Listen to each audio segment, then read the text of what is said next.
Hello aspirant, this is गौरव त्रिपाठी।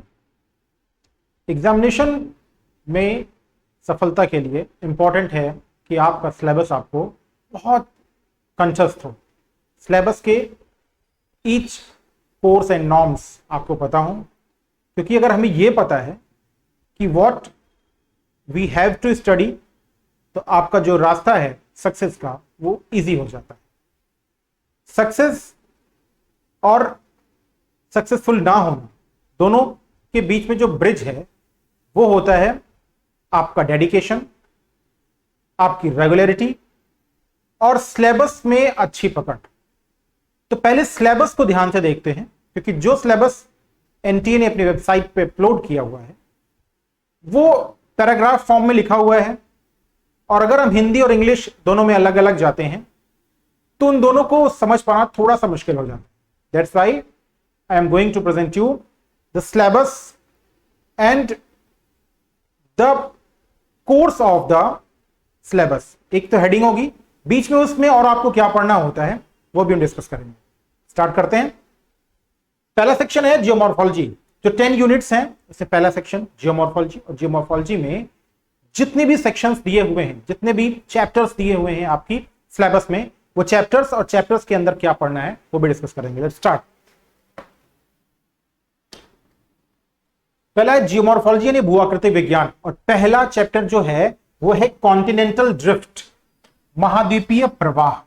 इतना केवल आपके सिलेबस में लिखा हुआ है। तो जब आप कॉन्टिनेंटल ड्रिफ्ट के में चैप्टर ओपन करते हैं तो क्या क्या उसमें पढ़ना होता है। जियोमॉर्फोलॉजी लेंदी है, यानी पूरा फिजिकल ज्योग्राफी लेंदी है, ह्यूमन ज्योग्राफी ने पूरा ज्योग्राफी का हर एक सिलेबस लेंदी है, और जियोमॉर्फोलॉजी थोड़ा सा टफ भी है और लेंदी भी है, दोनों बातें हैं। That's why I am dividing the topics in different parts. तो महाद्वीपीय प्रवाह, कॉन्टिनेंटल ड्रिफ्ट, और इसमें आपको क्या पढ़ना होता है?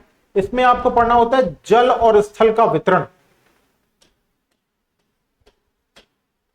जल तथा स्थल का वितरण, distribution of water and continent, और जल और वाटर एंड लैंड। और अगर जल और स्थल कह रहा है, it means continent and ocean, इसका डिस्ट्रीब्यूशन आपको पढ़ना है। इसके अलावा महाद्वीप और महासागरों की उत्पत्ति के सिद्धांत, तो जो थ्योरीज हैं, theories of the origin of continent and ocean, महाद्वीपों की उत्पत्ति से संबंधित जो सिद्धांत हैं वो भी आपको पढ़ना है। तो कॉन्टिनेंटल ड्रिफ्ट में ये 2 पॉइंट्स, और दूसरा पॉइंट कॉन्टिनेंटल ड्रिफ्ट में क्या है, मेन टॉपिक है महाद्वीपीय प्रवाह,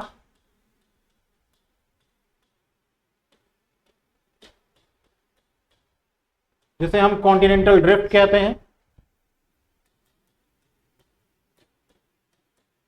अब इस कॉन्टिनेंटल ड्रिफ्ट में 2 टॉपिक हम देख चुके हैं। इसके अलावा आपको जो ये सिद्धांत यहां लिखे हुए हैं, इन सिद्धांत में जैसे लॉर्ड केल्विन या चतुष्फलक सिद्धांत या वैगनर का सिद्धांत या टेलर का सिद्धांत या प्लेट टेक्टोनिक सिद्धांत, तो जो कॉन्सेप्ट, जो सिद्धांत हैं, वो सिद्धांत कौन कौन से हैं? उन सिद्धांतों में पहला है, इंपॉर्टेंट है वैगनर और इंपॉर्टेंट है टेलर, लेकिन उससे पहले भी कुछ सिद्धांत हैं, जैसे चतुष्फलक सिद्धांत,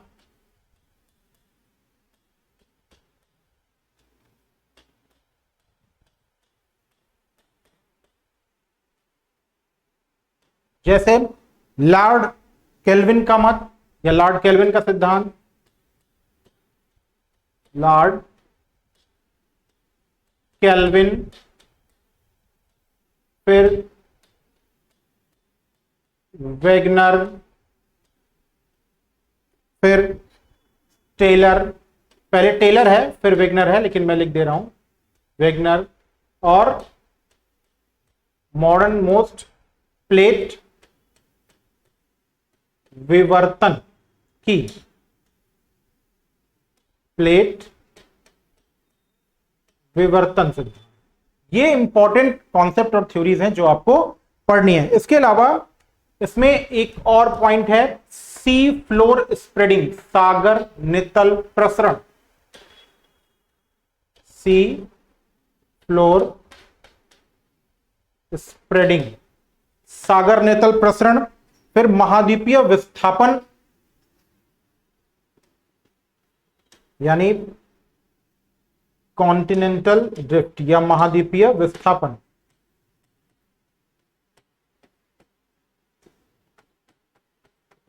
जब हम इस तरीके से अपना सिलेबस नोट करते हैं पॉइंट वाइज, तो क्लैरिटी बढ़ती है हमारे पास कि हमें क्या पढ़ना है। और जब हम कॉपी बुक ओपन करते हैं तो बहुत ज्यादा चीजें लिखी होती हैं, और 5 ईयर के कोर्स को 5 महीने में हम डायरेक्टली पूरी किताब को थ्रू आउट द टाइम पढ़ के पूरा नहीं कर सकते। तो हम you have to write first your syllabus in this point type. तो पॉइंट टाइप में लिखेंगे, जैसे सी फ्लोर स्प्रेडिंग या महाद्वीपीय विस्थापन। ये 2 पॉइंट आपको पढ़ने हैं। किसमें पढ़ने हैं? ये पहला टॉपिक जो है जिसे हम सी फ्लोर स्प्रेडिंग कहते हैं।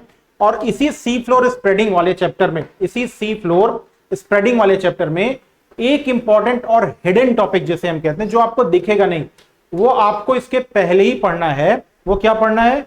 वो इंटीरियर ऑफ द अर्थ। वो क्या पढ़ना है? पृथ्वी की आंतरिक संरचना, इंटीरियर ऑफ द अर्थ, पृथ्वी की आंतरिक संरचना। और दूसरा, the theories which are related to the origin of universe and the earth, पृथ्वी की उत्पत्ति, ब्रह्मांड और पृथ्वी की उत्पत्ति से संबंधित सिद्धांत।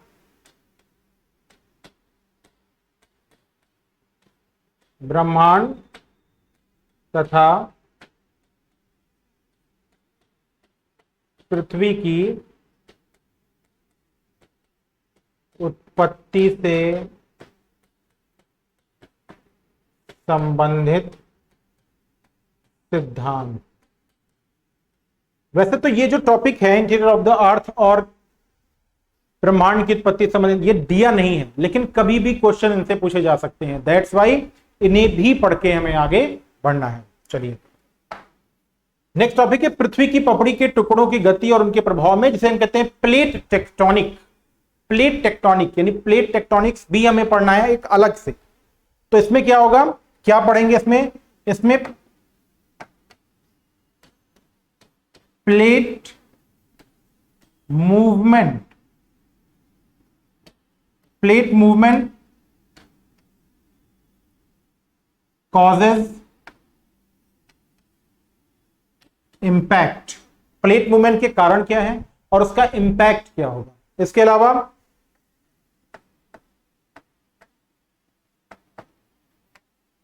टाइप्स ऑफ प्लेट, प्लेटों के प्रकार, देयर की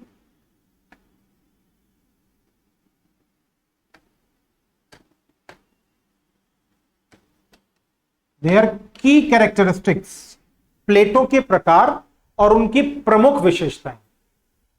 types of plate and their की कैरेक्टरिस्टिक्स, उनकी प्रमुख विशेषताएं। तो जब हम प्लेटों के प्रकार, उनकी प्रमुख विशेषताओं को पढ़ते हैं, तो हम ये समझ पाएंगे कि जो माइक्रो प्लेट्स हैं, स्मॉल प्लेट्स हैं, उनकी लोकेशन क्या है, उनका टाइप ऑफ मार्जिन क्या है, और इससे क्वेश्चन पूछते हैं। उनकी स्पीड, समटाइम्स स्पीड से भी क्वेश्चन आ जाते हैं। That's why we have to read the types of plate. इसके अलावा और क्या पढ़ना है इसमें? प्लेट मूवमेंट एंड, यानी प्लेट टेक्टोनिक, प्लेटों की गति, और क्या, और माउंटेन फॉर्मेशन, यानी प्लेटों की गति और प्लेटों का और माउंटेन का फॉर्मेशन, कि प्लेट कैसे माउंटेन फॉर्म करते हैं। इसके अलावा अर्थक्वेक, इसके अलावा वॉल्केनिक एक्टिविटी, ये सब किसके इंपैक्ट से? By the plate tectonic. ठीक, इसके बाद एक और है इंट्रा प्लेट एक्टिविटी, बहुत इंपॉर्टेंट है, इससे क्वेश्चन बहुत आते हैं।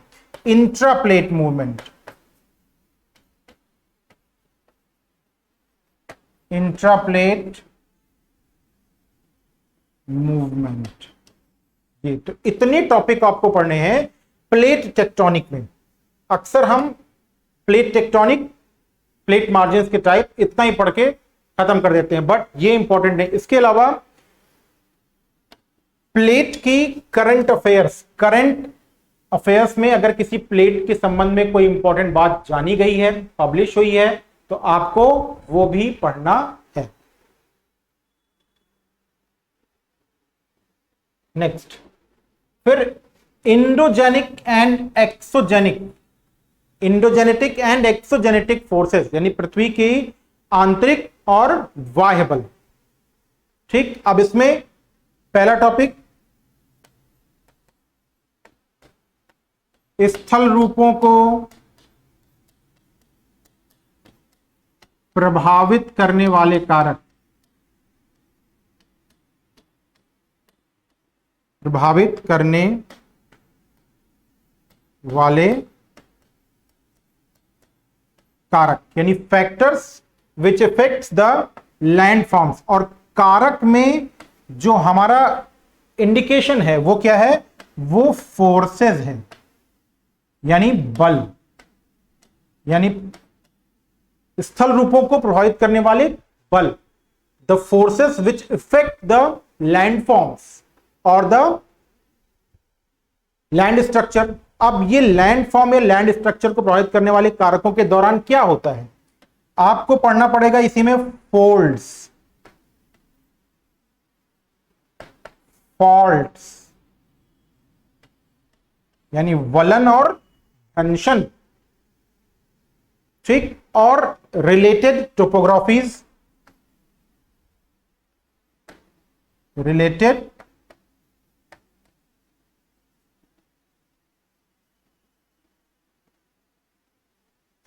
वलन और भ्रंशन से संबंधित स्थल रूप, ये बहुत इंपॉर्टेंट है। ठीक, उसके बाद अनाच्छादन एवं अपक्षय, अनाच्छादन एवं अपक्षय। अब देखिए इसमें दो टॉपिक पढ़ने होते हैं आपको। एक तो पढ़ना होता है अपक्षय यानी वेदरिंग, और दूसरा पढ़ना होता है आपको अपर्दन यानी इरोजन। कौन कौन से टॉपिक हैं इनमें हम देखते हैं। पहला टॉपिक इसमें आपको पढ़ना होता है अपक्षय, वेदरिंग। वेदरिंग में क्या पढ़ेंगे? वेदरिंग के टॉपिक में weathering and mass movement, weathering के टॉपिक को वेदरिंग एंड मास मूवमेंट के साथ स्टडी किया जाता है। मास मूवमेंट का क्वेश्चन अभी एग्जामिनेशन में आया था, जिसमें सॉइल क्रीपिंग, मड फ्लो, अर्थ फ्लो, ये टाइप वाला जो पार्ट होता है ना, तो soil, weathering and mass movement यानी अपक्षय और द्रव्यमान संचलन, ये टॉपिक है, बहुत इंपॉर्टेंट है। थोड़ा सा टफ है लेकिन है बहुत इंपॉर्टेंट। यानी अपक्षय तथा द्रव्यमान संचलन, ये टॉपिक, एक ये टॉपिक होता है। दूसरा टॉपिक, अब इसमें क्या, इसमें वेदरिंग के टाइप पढ़ने होते हैं और वेदरिंग के टाइप का जो इंपैक्ट होता है वो पढ़ना होता है। वेदरिंग टाइप एंड इफेक्ट, अपक्षय टाइप एंड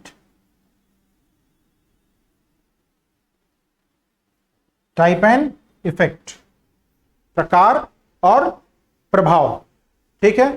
अब दूसरा इसमें एक जो टॉपिक है मास मूवमेंट, मास मूवमेंट यानी हिंदी में कहते हैं इसे द्रव्यमान संचलन। अब मास मूवमेंट या द्रव्यमान संचलन में क्या होगा, इसमें सबसे इंपॉर्टेंट बात यह है कि इसमें क्लासिफिकेशन यानी इन वर्गीकरण और नेचर, यानी उनका वर्गीकरण पढ़ेंगे और उनकी प्रकृति नेचर क्या होता है, जो क्लासिफिकेशन में टर्म्स और जो नेचर ऑफ मूवमेंट है उसका नेचर हमें पढ़ना है, किस टाइप का मूवमेंट है उसका नेचर हमें स्टडी करना है। ठीक, फिर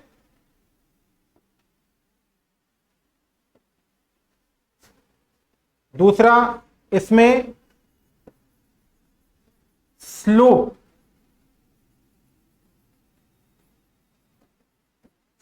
एनालिसिस यानी ढाल विश्लेषण,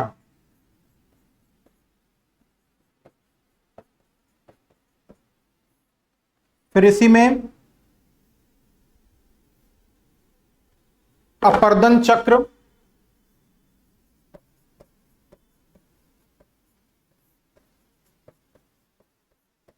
नवोन्मेष यानी रीजुविनेशन, इरोजन साइकिल, रीजुविनेशन एंड, और तीसरा पॉइंट है इसमें बहुचक्रीय स्थलाकृति, मल्टी साइकिल टोपोग्राफी।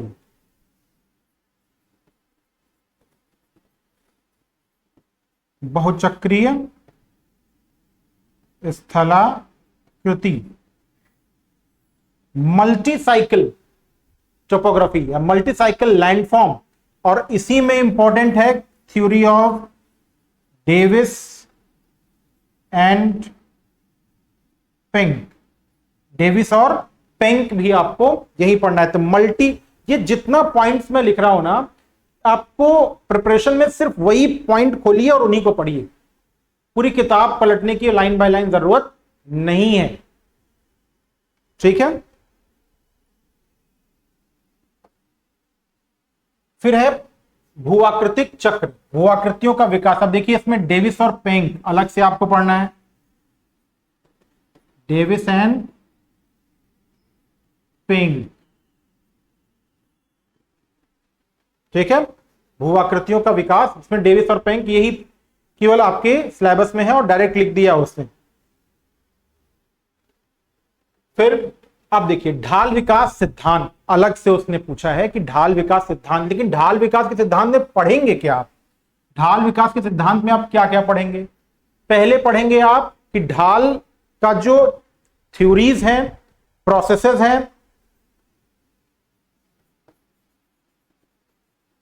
थ्योरीज यानी जो सिद्धांत हैं ढाल विकास से संबंधित, और दूसरा development of slope, process of slope development,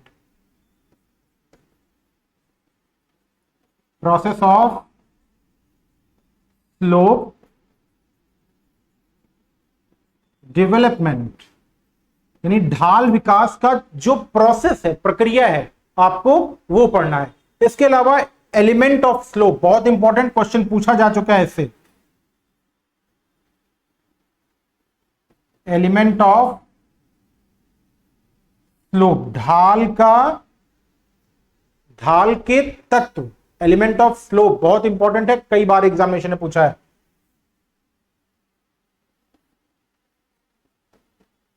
और फिगर देके भी ये क्वेश्चन पूछ लेता है, ढाल के तत्व फिगर देके भी पूछ लेता है, ये ध्यान रखेंगे।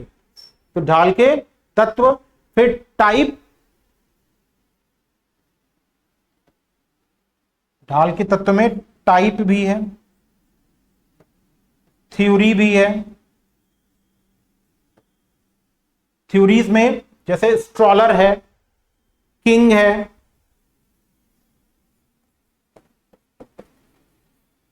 किंग,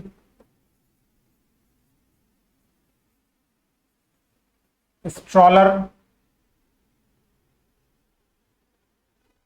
वुड, यंग,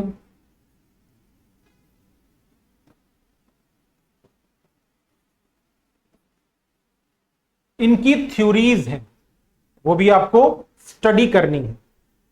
ढाल विकास का सिद्धांत बहुत इंपॉर्टेंट चैप्टर है, पूछता बहुत क्वेश्चन है। नेक्स्ट नेक्स्ट कह रहा है भू संतुलन, अर्थ मूवमेंट। अब देखिए भूकंप, वलन, भ्रंशन और ज्वालामुखीयता, कितने टॉपिक्स हैं इसमें? टॉपिक्स देखिए कौन कौन से हैं। पहला कह रहा है अर्थक्वेक,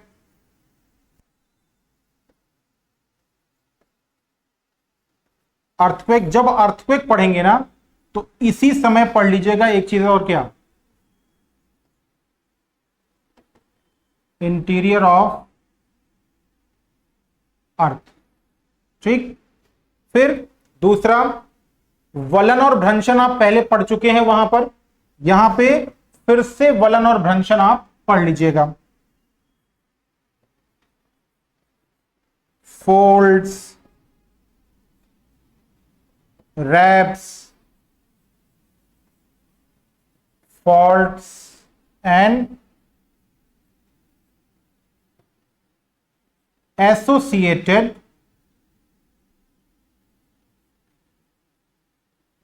लैंडफॉर्म्स, यानी फोल्ड्स, रैप्स और फॉल्ट से संबंधित स्थलाकृतियां। फिर ज्वालामुखीयता यानी वोल्केनोसिटी,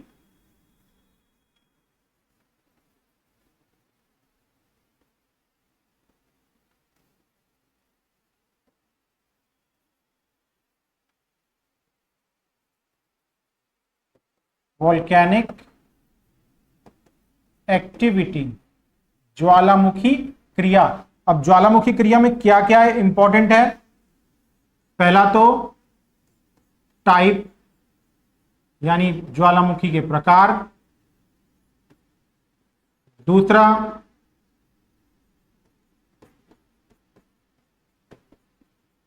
एसोसिएटेड लैंड फॉर्म्स। और ये जो ज्वालामुखी से एसोसिएटेड लैंड फॉर्म है वो endogenic and exogenic both,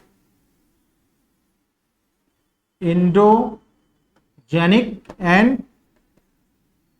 exogenic, अंतर्जात जो लैंड फॉर्म्स हैं, बैथोलिथ, लैथोलिथ, फेकोलिथ, सिल्डाइक, और एक्सोजेनिक बोथ, ये दोनों पढ़ने हैं आपको। फिर उसके बाद डिस्ट्रीब्यूशन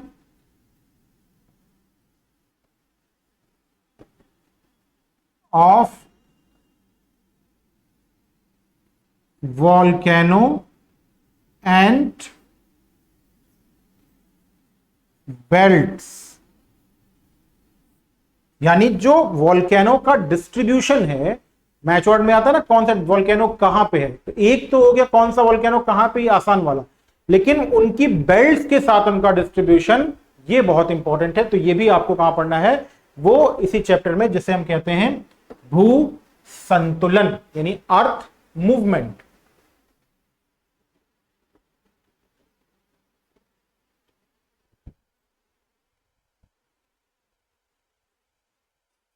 संचलन है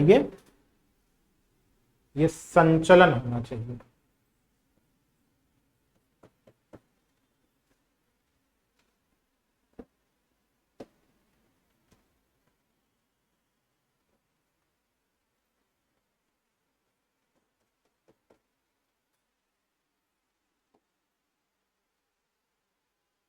नेक्स्ट टॉपिक है स्थल निर्माण घटना, लैंडफॉर्म अकरेंस। अब देखिए लैंडफॉर्म अकरेंस में कितने पॉइंट्स इसमें रिलेटेड हैं।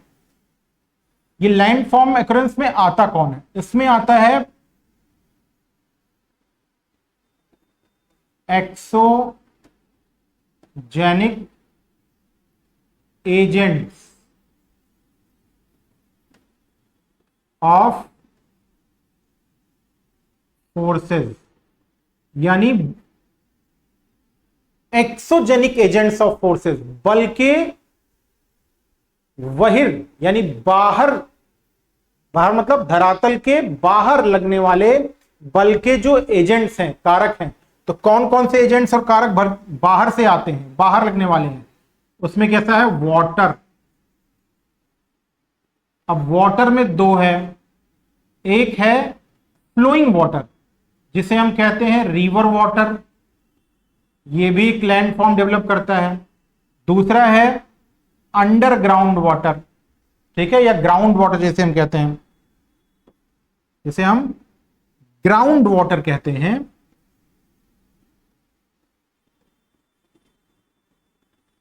अब ये ग्राउंड वाटर ही मतलब जो कास्ट टोपोग्राफी वाला पॉइंट है। एक तो वाटर हो गया, अब इसी से संबंधित है ओशन। ओशन वाटर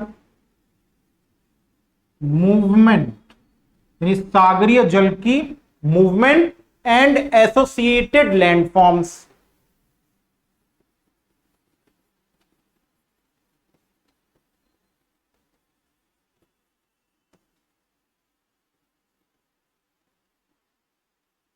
यानी सागरी जल की गतियां और उससे निर्मित स्थलाकृतियां। तो एक एजेंट वाटर हो गया, दूसरा ओशन वाटर हो गया, अब तीसरा विंड या arid and semi arid region. Wind कहां काम करेगी? शुष्क और अर्धशुष्क क्षेत्रों में, यानी arid and semi arid region में वर्क करेगी, काम करेगी। ठीक, फिर थर्ड वाटर, विंड, और तीसरा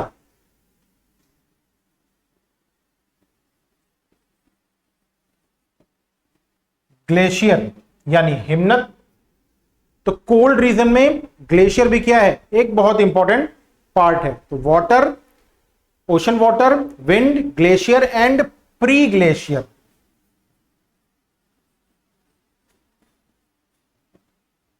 प्री ग्लेशियर लैंड फॉर्म्स। तो ये एक्सोजेनिक फोर्सेस हैं और इनके वेदरिंग, इरोजन से बनने वाली जो टोपोग्राफीज हैं वो आपको स्टडी करनी है। इसमें अलग अलग, ये लेंदी चैप्टर है, बहुत इंपॉर्टेंट है। और इसमें कौन कौन सी, मैं बता रहा हूं फिर से, वेदरिंग,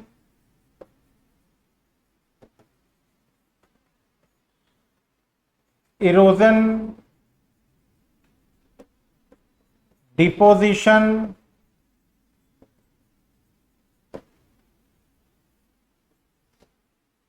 फॉर्म्ड लैंड फॉर्म्स,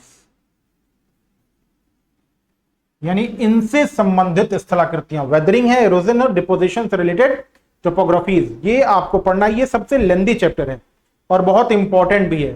जरूर इससे 2-3 क्वेश्चन आपको एग्जामिनेशन में मिल जाते हैं। अब जियोमॉर्फोलॉजी का जो लास्ट सेक्शन आपको दिया हुआ है वो है नेचुरल हैजार्ड्स। और किससे रिलेटेड हैजार्ड्स? ये जियोमॉर्फिक,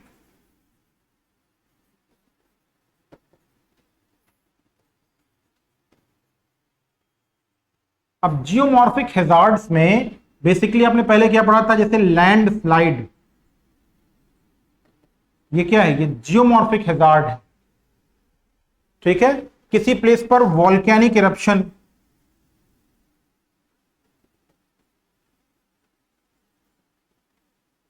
ये किससे है? जियोमॉर्फिक है। उसके अलावा किसी प्लेस पर अर्थक्वेक,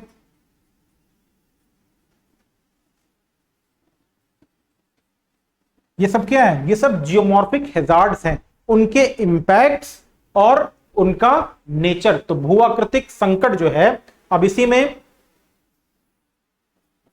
ड्रॉट, फ्लड, ये सब क्या है? ये जियोमॉर्फिक है क्योंकि ये लैंड सरफेस से रिलेटेड है। वैसे ड्रॉट और फ्लड, ड्रॉट और फ्लड जो है ये क्लाइमेट से रिलेटेड है, क्लाइमेटोलॉजी का भी सेक्शन है। लेकिन ड्रॉट और फ्लड का जो इंपैक्ट पड़ता है इन लैंडस्लाइड पर, अभी थोड़ी सी बारिश होती है, पूरे प्लेस में, किसी भी शहर में चारों तरफ पानी भर जाता है। क्यों भर जाता है? उसके बड़े रीजन ये हैं। और पहाड़ों पे भी देखते होंगे, नदियों में बारिश आई और पूरा नदी कीचड़ से भर जाता है। तो क्यों? जो ड्राइनेस है ना, अभी देखिए जो पीछे फिगर लगा हुआ, इससे क्या होता है? ड्राई हो जाता है चारों तरफ। ड्राइनेस से जो डस्ट पार्टिकल होते हैं वो सेपरेट बहुत तेजी से हो जाते हैं। जब पानी की बूंद पड़ती है तो वो सेपरेट होकर पानी के साथ हो जाते हैं, और जो पानी का फ्लो होता है वो मडी हो जाता है। और फिर वो क्या करता है? वो मडी हो जाता है, हैवी हो जाता है, भारी हो जाता है। तो उससे पानी जिस रूट से जा रहा होता है, रूट मीन्स जो रिवर से जा रहा होता है, वो भी जल्दी से क्या होती है, भर जाती है, तो उसका पानी ओवरफ्लो हो जाता है। नाली से जा रहा है तो नाली ओवरफ्लो हो जाती है। तो जो मड आता है वो इसी ड्राइनेस की वजह से आता है। तो ये पूरा जो landslide, volcanic eruption, earthquake, drought और फ्लड, ये सभी क्या है, ये सब हैजार्ड्स हैं। तो इनका जियोमॉर्फिक इंपैक्ट और कनेक्शन क्या है, इसे भी हमें स्टडी करना है। तो ये जियोमॉर्फोलॉजी का सिलेबस मैंने डिस्कस किया है, और इस सिलेबस में जितने भी पॉइंट्स मैंने लिखे हैं आपके लिए, ये पॉइंट ही बहुत इंपॉर्टेंट है। इसको इंपॉर्टेंट बुक से, जो भी बुक्स आपने यूजी और पीजी में पढ़ी हैं, उससे ज्यादा बुक पढ़ने की जरूरत होती नहीं है। बस इंपैक्ट होता है आपका इंटेंशन, कि आपका इंटेंशन क्या किसी कॉम्पिटिटिव लेवल पे बन पाया है या नहीं बन पाया है, या सिर्फ आप ग्रेजुएशन और पीजी के तरीके से बस केवल रीडिंग कर रहे हैं। तो your intention is very important for the examination, and your regularity is the key for the success. So this is it was the syllabus of geomorphology. In the next video I will present you the next syllabus of your next topic of your syllabus. Goodbye, good luck.